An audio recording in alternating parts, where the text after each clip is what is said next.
इस वक्त की महाराजगंज से बड़ी खबर आ रही। बसपा के पिछले कार्यों के आधार पर चुनाव के मैदान में है मौसम आलम। आपको बता दें, बसपा प्रत्याशी ने ठोका दावा, महाराजगंज बहुजन समाज पार्टी ने अपनी सरकार में रहकर बहुत सारे विकास कार्य किए। उसी के आधार पर चुनाव मैदान में है अब जनता के बीच में मौसम आलम।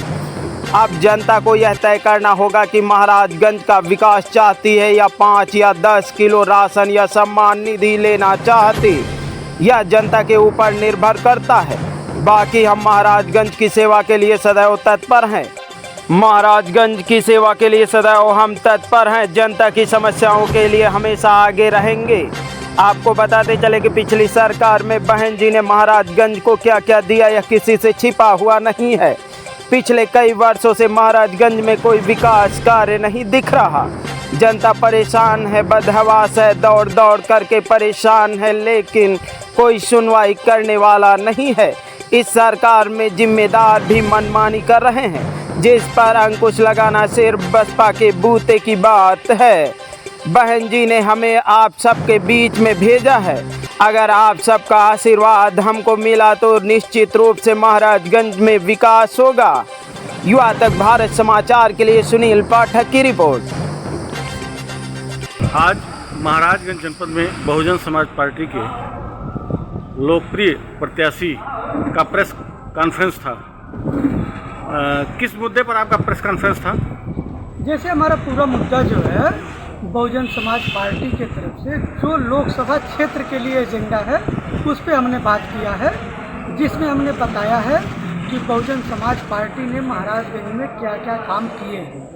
जैसे मुख्यालय का जो महाराजगंज में जो मुख्यालय बना तो बहुजन समाज पार्टी की तरफ से बना था। पॉलीक्लिनिक बहन जी ने बनवाया था। इस तरह से बहुत ढेर सारे जो काम हैं बहुजन समाज पार्टी के समय में हुआ।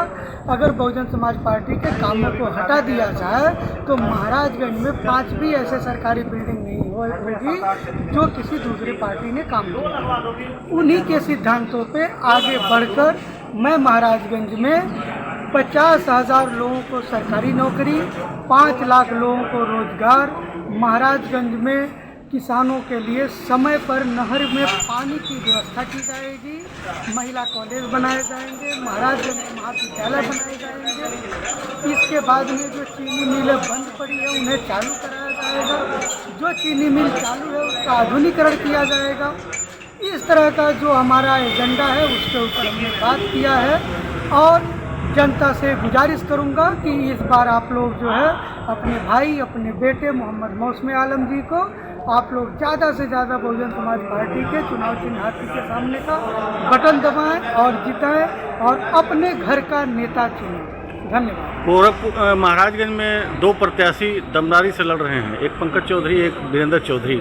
आप अपनी लड़ाई किससे मानते हैं? देखिए, पहली बात तो यह है कि गठबंधन के पास कोई जनाधार है ही नहीं, तो उनके साथ लड़ाई का तो कोई बात ही नहीं होता।